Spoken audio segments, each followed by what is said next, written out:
حارت الأفكار في حكمة من قد هدانا سبلنا عز وجل. كتب الموت على الخلق فكم فل من جيش وأفنى من دول. أين نمرود وكنعان ومن ملك الأرض وولى وعزل. أين عاد أين فرعون ومن رفع الأهرم من يسمع يخل. أين من سادوا وشادوا وبنوا هلك الكل ولم تغن القلل. أين أرباب الحجى أهل النهى أين أهل العلم والقوم الأول. سيعيد الله كلا منهم وسيجزي فاعلا ما قد فعل. أي بني اسمع وصايا جمعت حكما خصت بها خير الملل. اطلب العلم ولا تكسل فما أبعد الخير على أهل الكسل. واحتفل للفقه في الدين ولا تشتغل عنه بمال وخول. واهجر النوم وحصله فمن يعرف المطلوب يحقر ما بذل. لا تقل قد ذهبت أربابه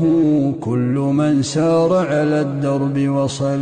في ازدياد العلم إرغام العدا وجمال العلم إصلاح العمل. جمل المنطق بالنحو فمن يحرم الإعراب بالنطق اختبل. انظم الشعر ولازم مذهبي في اطراح الرفد لا تبغي النحل. فهو عنوان على الفضل وما أحسن الشعر إذا لم يبتذل. مات أهل الفضل لم يبق سوى مقرف أو من على الأصل اتكل. أنا لا أختار تقبيل يد قطعها أجمل من تلك القبل. إن جزتني عن مديحي صرت في رقها أولى فيكفيني الخجل. أعذب الألفاظ قولي لك خذ وأمر اللفظ نطقي بلعل. ملك كسرى تغني عنه كسرة وعن البحر اجتزاء بالوشل. اعتبر نحن قسمنا بينهم تلقه حقا وبالحق نزل. اطرح الدنيا فمن عاداتها تخفض العالي وتعلي من سفل. عيشة الراغب في تحصيلها عيشة